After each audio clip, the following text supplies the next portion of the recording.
மாண்புமிகு பேரவைத் தலைவர் அவர்களே, துணைத் தலைவர் அவர்களே, முதலமைச்சர் அவர்களே, 17வது சட்டமன்ற பேரவையின் எதிர்க்கட்சி தலைவராக எனது முதல் உரை இது.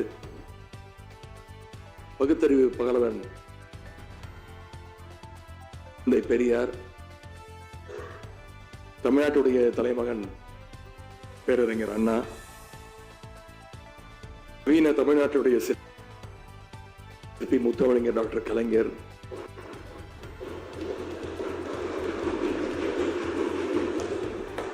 இந்தியாவுக்கே வழிகாட்டிய திராவிட மாடல் ஆட்சியை தந்த திராவிட முன்னேற்ற கழகத்துடைய தலைவர் திரு முத்துவேல் கருணாநிதி ஸ்டாலின் என எங்களுடைய தலைவர்களை எல்லாம் வணங்கி என்னுடைய இந்த உரையை துவங்குகின்றேன். முதல்ல என்னை 2வது முறையாக தேர்ந்தெடுத்து இந்த சட்டமன்றத்திற்கு அனுப்பிய என்னுடைய சேப்பாக்கம் திருவல்லிக்கேணி தொகுதி மக்களுக்கு என்னுடைய நன்றியை நான் இங்கே தெரிவித்துக் கொள்கின்றேன். அதே போல எங்கள் தலைவர் தலைமையிலான திராவிட முன்னேற்ற கழகத்துடைய கூட்டணிக்கு 1,84,82,782 வாக்குகளை தந்த தமிழ்நாட்டு மக்களுக்கு என்னுடைய நன்றியை நான் தெரிவித்துக் கொள்கின்றேன்.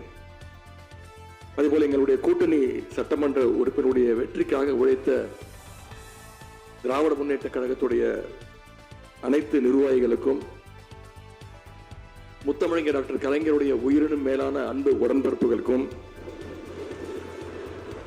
தோழமை இயக்க தலைவர்களுக்கும் தொண்டர்களுக்கும் என்னுடைய நன்றியை நான் தெரிவிச்சுக்கிறேன். இந்த அவையில என் கூட நின்று எனக்கு வழிகாட்டக்கூடிய எதிர்க்கட்சி துணைத் தலைவர் அண்ணன் திரு KN நேரு அவர்களுக்கும், எங்களுடைய கொறடா அண்ணன் வேறு அவர்களுக்கும், துணை கொறடா அண்ணன் திரு கோவி செழியன், செயலாளர் அண்ணன் திரு தங்கம் தென்னரசு, பொருளாளர் அண்ணன் திரு MRK பன்னீர்செல்வம் ஆகியோருக்கும், கழக சட்டமன்ற உறுப்பினர்களுக்கும் என்னுடைய நன்றியை நான் தெரிவிச்சுக்கிறேன். சட்டமன்றத்தில் நேற்று நாம அத்தனை பேரும் பதவி பிரமாணம் செஞ்சுக்கிட்டோம். அதன் பின்பு இன்னைக்கு முதல் நடவடிக்கையா பேரவைத் தலைவரை இன்றைக்கு தேர்ந்தெடுத்திருக்கிறோம். வரலாற்று சிறப்புமிக்க இந்த சட்டப்பேரவையில் மாண்புமிகு பேரவைத் தலைவராக தேர்ந்தெடுக்கப்பட்டிருக்கக்கூடிய உங்களுக்கும், துணைத் தலைவராக தேர்வு செய்யப்பட்டிருக்கக்கூடிய திரு ரவிசங்கர் அவர்களுக்கும், எங்களுடைய தலைவர் சார்பாகவும் கழக சட்டமன்ற உறுப்பினர்கள் சார்பாகவும் மீண்டும் என்னுடைய வாழ்த்துக்களை நான் தெரிவிச்சுக்கிறேன். மாண்புமிகு பேரவைத் தலைவர் அவர்களே, இங்கே ஏற்கனவே எல்லாரும் குறிப்பிட்டது போல நானும் கேள்விப்பட்டிருக்கேன். நீங்க எப்பொழுதுமே சிரித்த முகத்துக்கு சொந்தக்காரர்னு கேள்விப்பட்டிருக்கிறேன். அது மட்டும் இல்லை, எல்லோருடையும் மிகுந்த அன்போடு பழகக்கூடியவர் அப்படின்னு பலர் சொல்லி நான் கேள்விப்பட்டிருக்கிறேன்.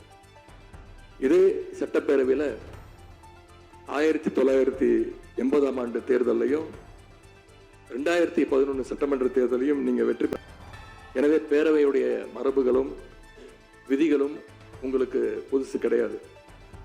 நீங்க தேர்ந்தெடுக்கப்பட்ட இப்பொழுது சேர்த்து 3 முறையும் ஆளுங்கட்சி உறுப்பினரா சட்டமன்றத்துக்குள்ள நீங்க வந்திருக்கிறீங்க.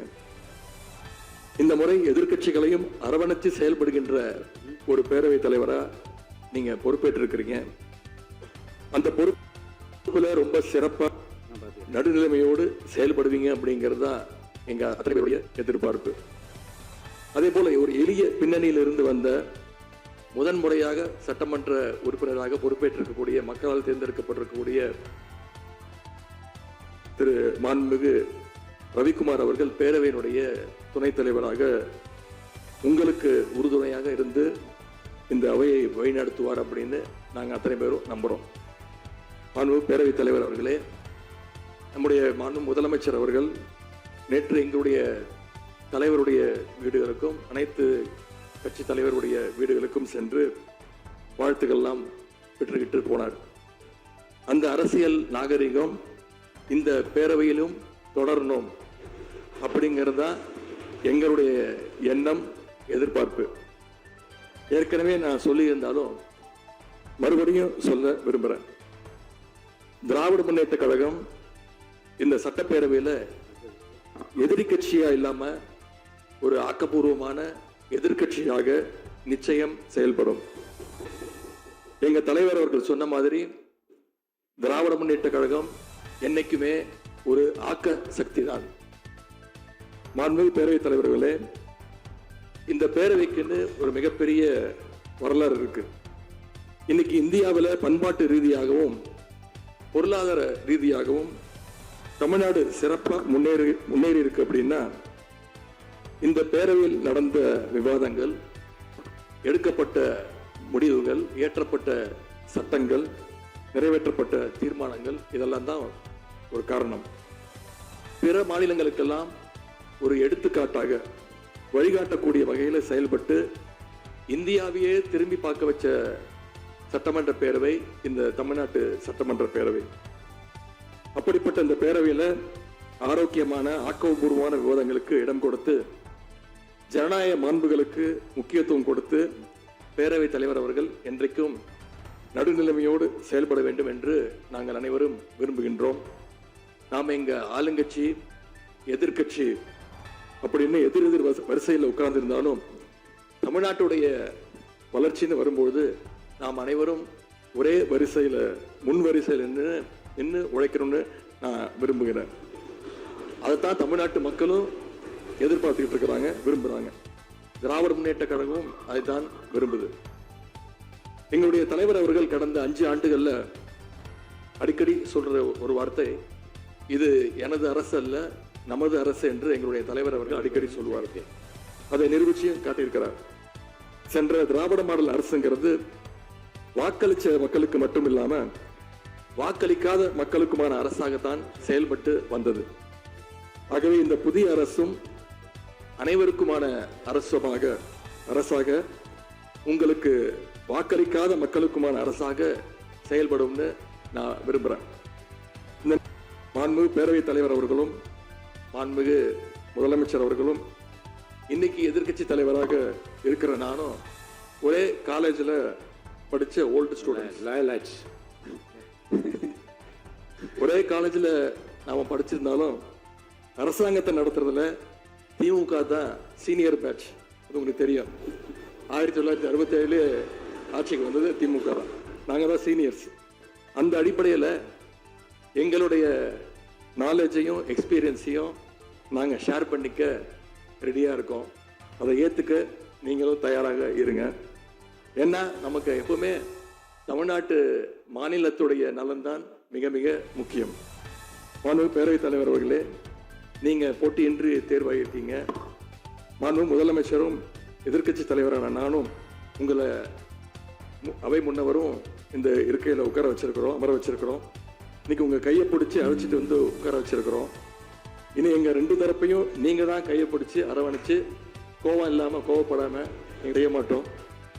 இதில் ஆளுங்கட்சி காதுகளாகவும் எதிர்கட்சி குரலாகவும் இருக்க வேண்டும். அதில் தான் இந்த அவையுடைய பெருமை நிச்சயம் அடங்கியிருக்கு. பொதுவாக இதுக்கு முந்தைய சட்டமன்ற பேரவை எடுத்துக்கிட்டா ஆளுங்கட்சி வரிசையில் அதிக உறுப்பினர்களும் எதிர்கட்சி வரிசையில் அதை விட குறைவான உறுப்பினர்களும் இருப்பாங்க. ஆனால் இந்த முறை கிட்டத்தட்ட ஆளுங்கட்சிக்கு இணையான எதிர்கட்சி வரிசை வலிமையா இன்னைக்கு அமைஞ்சிருக்கு. அதுதான் இந்த பேரவையுடைய இன்னொரு கூடுதல் சிறப்பு. இதன் மூலமா தமிழ்நாட்டு மக்கள் ஒரு முக்கியமான செய்தியை நமக்கு சொல்லி இருக்கிறாங்க. அது என்னன்னா, எதிர்கட்சி வரிசை மிக மிக வலிமையாக இருந்து இந்த அரசை, புதிய அரசை வழிநடத்தணும், ஆக்கப்பூர்வமான விமர்சனங்களை முன்வைக்கணும் அப்படின்னு மக்கள் நமக்கு சொல்லி இருக்கிறாங்க. நான் நம்புறேன். ஆகவே மக்களுடைய எண்ணத்தை பிரதிபலிக்கிற மாதிரி எங்களுடைய பணிகள் நிச்சயம் இருக்கும். மாண்புமிகு பேரவையில் நடந்த ஒரு நிகழ்வை இங்க நான் சுட்டிக்காட்ட விரும்புகிறேன். ஏற்கனவே சுட்டி காட்டியிருக்கிறாங்க. அந்த நிகழ்ச்சியில தமிழ்தாய் வாழ்த்து 3வது இடத்துக்கு தள்ளப்பட்டிருக்கு. இது தமிழ்நாட்டு மக்கள் மத்தியில மிகப்பெரிய ஒரு கோபத்தையும் அதிர்ச்சியையும் ஏற்படுத்தியிருக்கு. அதை எதிர்கட்சிகள் எல்லோரும் விமர்சிச்சிருக்கிறோம். அதுக்கு ஆளுங்கட்சியும் ஒரு விளக்கத்தையும் கொடுத்திருக்கிறாங்க. நானும் பார்த்தேன். எங்களோட கருத்து என்ன அப்படின்னா, பாஜக ஆட்சிக்கு வந்திருக்கக்கூடிய மேற்கு வங்க மாநிலத்தில் பதவியேற்பு நிகழ்ச்சியின் போது வந்தே மாதரம் பாட்டு பாடல. ஆனா இங்க தமிழ்நாட்டில் அது பாடப்பட்டிருக்கு. மேற்கு வங்கத்தில் இன்னைக்கு யாரு ஆளுநரா போய் உட்கார்ந்துருக்காங்க அப்படின்னு உங்க அத்தனை பேருக்கும் தெரியும், சொல்ல வேண்டிய அவசியம் இல்லை. அவர் இங்க ஆளுநரா இருந்தப்போ தமிழ்நாடு சட்டமன்ற பேரவையில தமிழ்த்தாய் வாழ்த்துக்கு முன்னாடி தேசிய கீதம் பாடணும்னு பேரவையினுடைய மரபையே மாற்ற சொன்னவர் தான் இன்னைக்கு மேற்கு வங்கத்தில் ஆளுநராக இருக்கிறார். அதை நாங்க உறுதியா எங்களுடைய தலைவர் அப்போதைய முதலமைச்சர் உறுதியா மறுத்தார். அதனால 2023ஆம் ஆண்டு முதல் தொடர்ந்து 3 வருஷம் அவர் பேரவையிலிருந்து வெளிநடப்பு செஞ்சுட்டு போன காட்சிகளை எல்லாம் நீங்களும் பார்த்திருப்பீங்க. இதன் மூலமா நாங்க சொல்ல வர்றது, அடுத்து விரைவிலேயே இந்த பேரவையில ஆளுநர் உரை நிகழ்த்த இருக்கிறார். ஆகவே ஏற்கனவே உங்களுடைய அரசினுடைய பதவியேற்பு விழாவில் நடந்த அந்த சம்பவம், அந்த தவறு மீண்டும் இந்த பேரவையில் நடப்பதற்கு நீங்க அனுமதிக்க கூடாது, நாங்கள் அனுமதிக்க மாட்டோம். பேரவையில் மட்டுமல்ல, தமிழ்நாட்டில் நடக்கக்கூடிய எந்த நிகழ்ச்சியாக இருந்தாலும் சரி, அரசு நிகழ்ச்சியாக இருந்தாலும் சரி, எந்த நிகழ்ச்சியாக இருந்தாலும் சரி, தமிழ்த்தாய் வாழ்த்து என்றைக்கும் 2வது இடத்திற்கு நாம தள்ளி போக விடக்கூடாது. இந்த அரசு அதற்கு அனுமதிக்க கூடாது என்று நான் இங்கே கேட்டுக்கொள்கின்றேன். ரொம்ப விழிப்போடு இருந்து நம்முடைய உரிமையை மரபை பாதுகாக்கணும்னு உங்களை எல்லாம் வலியுறுத்தி நான் கேட்டுக்கொள்கின்றேன். அன்பு பேரவைத் தலைவர் அவர்களே, வண்டிக்கு பிரேக் எப்படியோ, ஒரு காலைக்கு மூக்கனாங்கயிறு எப்படியோ, அப்படிதான் ஆளுங்கட்சிக்கு எதிர்கட்சி அப்படின்னு பேரறிஞர் அண்ணா அவர்கள் நமக்கு சொல்லியிருக்கிறார். ஆகவே பேரறிஞர் அண்ணா சொன்ன வழியில ஆளுங்கட்சியினுடைய செயல்பாட்டை உற்று நோக்கி உங்களுடைய நிறைகளை குறைகளை சுட்டு காட்டுகின்ற ஒரு ஆக்கப்பூர்வமான எதிர்கட்சியாக நாங்கள் நிச்சயமாக செயல்படுவோம். இந்த அவைக்கு புதியவங்க, ஃபர்ஸ்ட் டைம் எம்எல்ஏஸ் நிறைய பேர் வந்திருக்கிறீங்க, அதுல மிகுந்த மகிழ்ச்சி. அதே போல ரொம்ப வருடங்களுக்கு பிறகு நிறைய பெண் சட்டமன்ற உறுப்பினர்கள் இங்க இடம்பெற்றிருக்கிறீங்க, அதுல எங்களுக்கு கூடுதல் மகிழ்ச்சி. அத்தனை பேருக்கும் மீண்டும் என்னுடைய வாழ்த்துக்கள். தமிழ்நாட்டுடைய உரிமைகளுக்காகவும் வளர்ச்சிக்காகவும் நாம எல்லாரும் சேர்ந்து ஒன்னா பயணிப்போம். எது எப்படி ஆனாலும் எல்லோருக்கும் எல்லாம் கிடைக்கிறதை உறுதி செய்கின்ற வகையில எதிர்கட்சி வரிசையில இருந்து நாங்கள் நிச்சயம் செயல்படுவோம். நடந்து முடிந்த தேர்தலில் ஆட்சி அமைப்பதற்கான பெரும்பான்மையை ஆளுங்கட்சிக்கு மக்கள் வழங்காமல் போனாலும் திராவிட முன்னேற்ற கழகத்துடைய தலைமையில் தேர்தலை சந்திச்சு வென்ற தோழமை இயக்க சட்டமன்ற புதிய அரசிற்கும் மாண்பு முதலமைச்சர் அவர்களுக்கும் என்னுடைய வாழ்த்துக்களை நான் மீண்டும் தெரிவித்துக் கொள்கின்றேன். மாண்புமிகு பேரவைத் தலைவர் அவர்களுக்கும் பேரவை துணைத் தலைவர் அவர்களுக்கும் என்னுடைய நன்றி. உங்களுடைய பணிகள் சிறக்கட்டும். மீண்டும் என்னுடைய வாழ்த்துக்களை தெரிவித்துக் கொள்கிறேன். நன்றி, வணக்கம். வெல்க தமிழ், வாழ்க தமிழ்நாடு. மக்களை பிரிக்கும் சனாதானம் நிச்சயம் ஒழிக்கப்பட வேண்டும். நன்றி, வணக்கம்.